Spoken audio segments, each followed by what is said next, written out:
Good morning, students. Today our topic is human digestive system. So let's start off. Human digestive system comprises of alimentary canal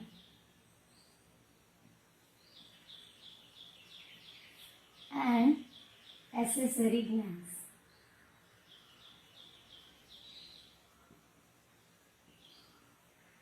Together these two forms human digestive system.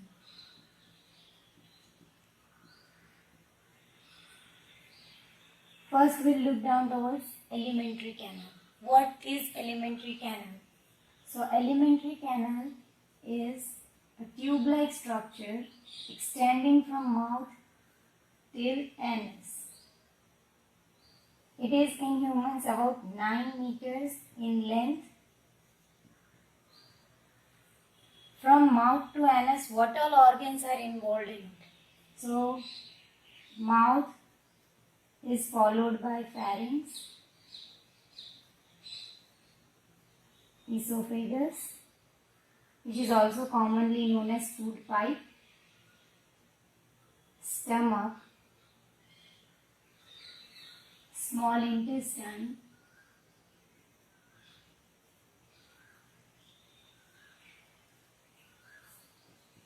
large intestine,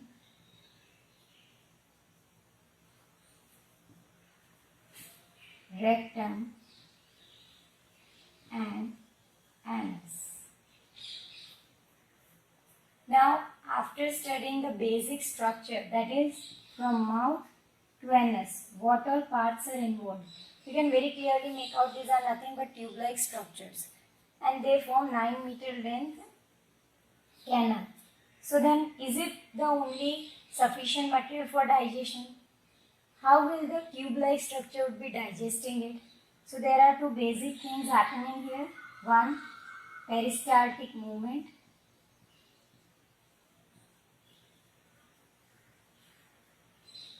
And the second is secretion of juices.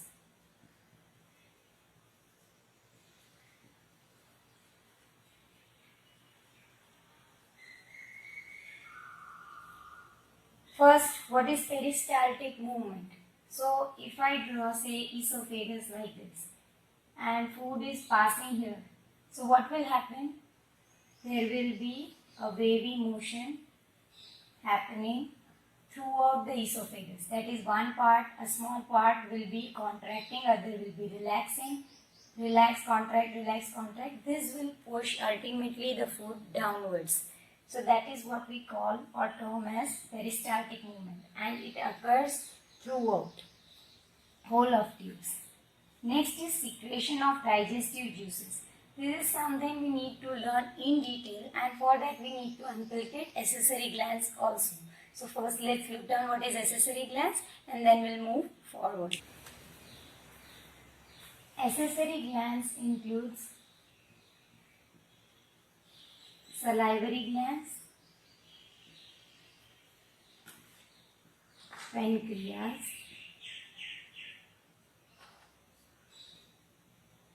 gallbladder, liver.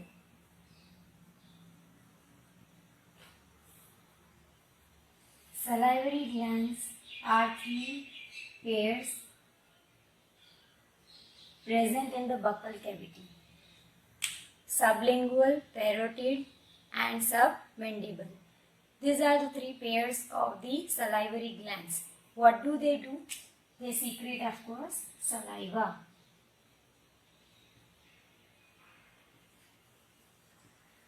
Saliva is composed of water, electrolytic salts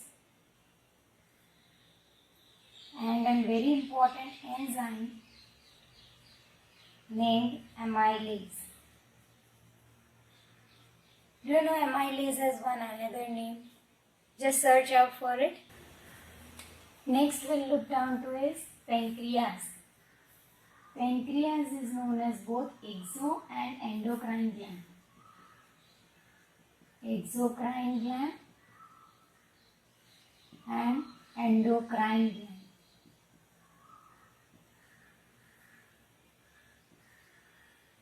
Exocrine gland means duct-bearing glands, whereas endocrine means ductless glands. Duct-bearing gland, I mean whatever secretion or chemicals they produce will be poured or passed on to the target with the help of duct. Whereas that is tube-like structure. Whereas in endocrine there is no duct. So the material secretion will be transported to the target with the help of blood. What is the pancreatic exocrine function? So it secretes pancreatic juice.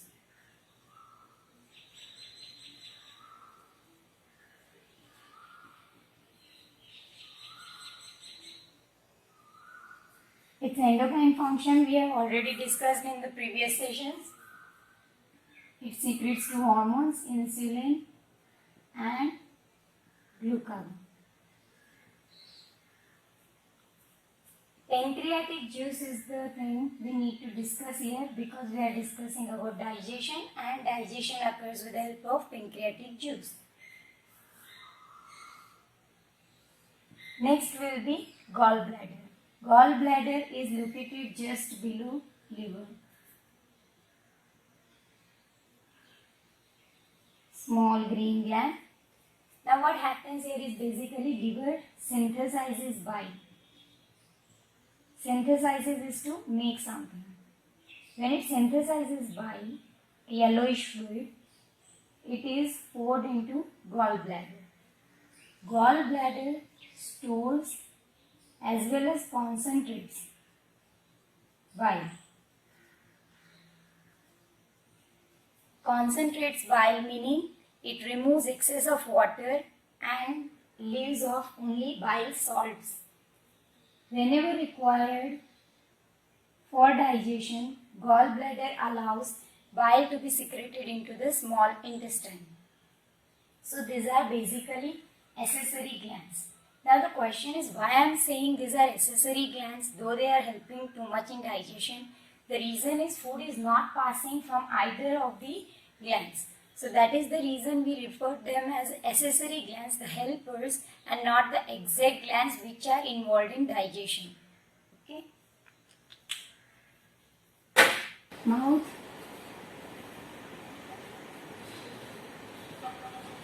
Mouth involves teeth, tongue,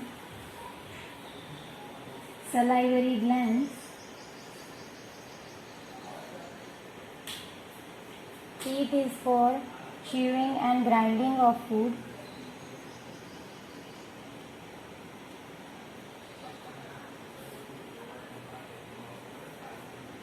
tongue is helping in mixing of chewed food with saliva. After mixing food with saliva, we use the word bolus to represent that chewed food. Next is salivary gland. It secretes enzyme amylase, which is also known as taline. This digests carbohydrates to maltose. About 40% of starch is digested and converted into maltose in mouth itself. Apart from this, saliva helps in protecting from germs.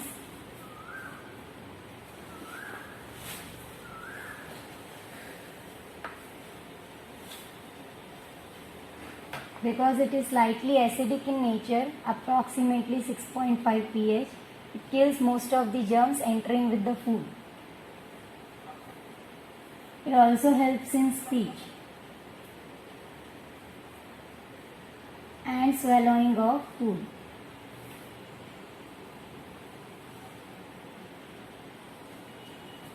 Moving on to next, pharynx. Pharynx is basically an elbow-like structure connecting mouth to esophagus. Esophagus, which is commonly known as food pipe, It allows the passage of food into the stomach. Now in stomach, basically food after entering is churned for 2 to 3 hours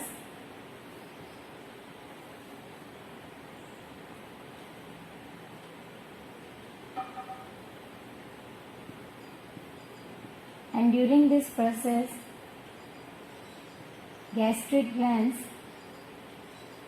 helps in its digestion. The gastric glands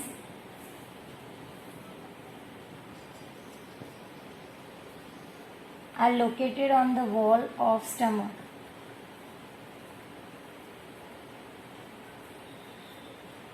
They secrete dilute HCl, pepsinogen and glucose. Dilute HCl helps in creating acidic pH.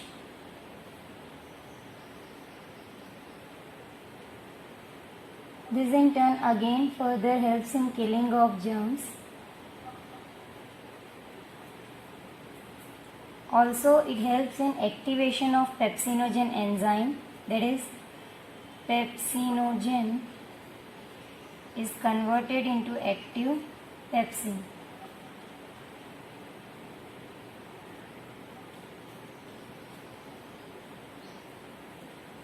This pepsin helps in the digestion of protein. So I can summarize it like this. Pepsinogen in active form converted to pepsin, active form with the help of dilute HCl.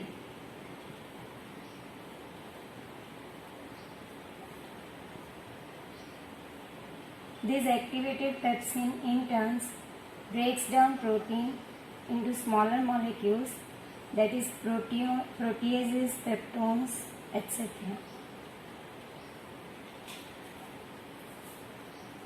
Here about 2 to 3 hours the process continues. Then the partially digested food, which will now be termed as chyme, will move forward into the small intestine.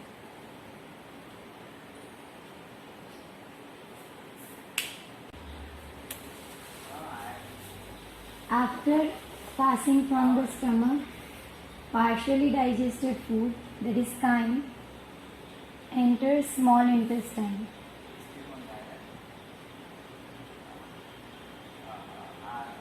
Now small intestine has 3 sections: duodenum, jejunum and ileum. Duodenum is forming a C-shaped cavity in which all the juices are emptied. That is pancreatic juice, the small intestinal juice itself from the walls, as well as the bile. Next is it is moved forward to jejunum, highly coiled structure, and then it reaches finally ileum, the last part of the small intestine. What is peculiar about ileum is it contains small finger-like projection which are known as villi. You also pronounce it as villi. These are small finger-like projections to increase the absorption or absorptive surface area. So let's focus first here in duodenum. When 3 juices are emptied, that is first pancreatic juice,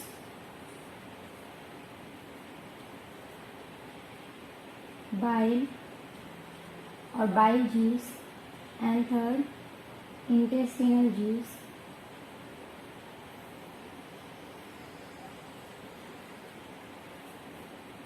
How the digestion proceeds? So first, bile provides alkaline pH.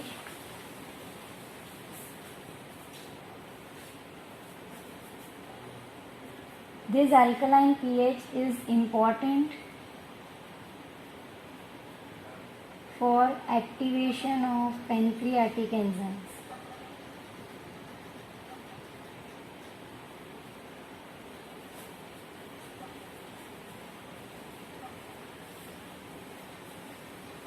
Once pancreatic enzymes are activated, they further carry out digestion of the food left off in the chyme. So first we'll study about the pancreatic juice enzymes. They are trypsin, which is secreted as trypsinogen and activated to trypsin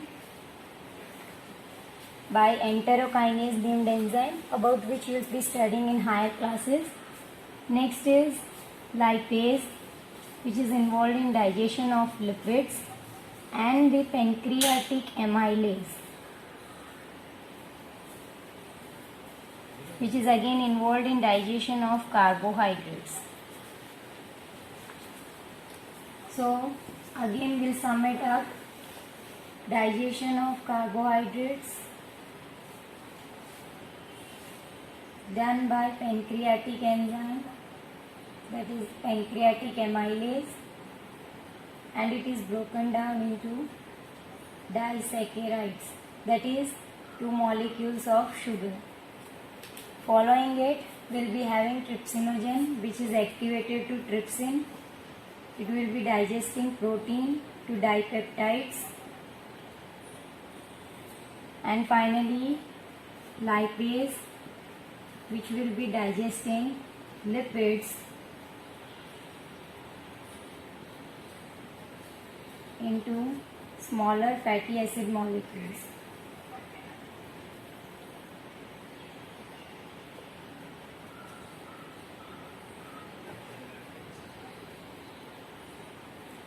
In case of lipase, first bile action is important. Bile not only creates alkaline pH, also breaks down large fat globules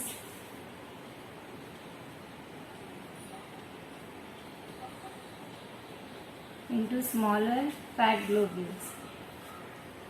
This not only increases surface area but also improves the action of lipase enzyme on it.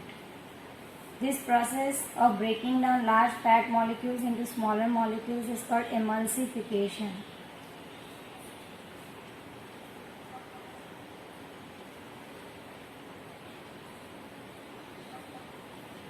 Emulsification.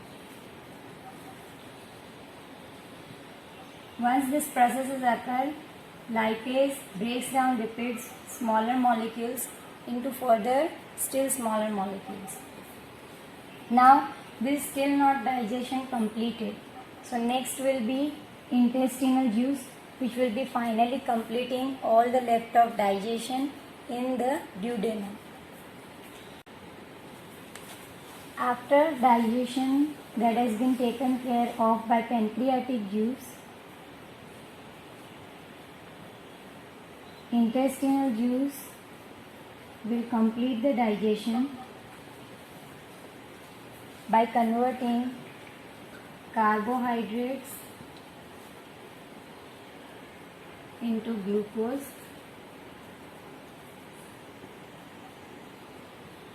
proteins into amino acids, and lipids into fatty acid and glycerol. Glycerol is also known as glycerin, which is used to make soaps. So that ends the complete digestion process in the humans. After this, it enters large intestine.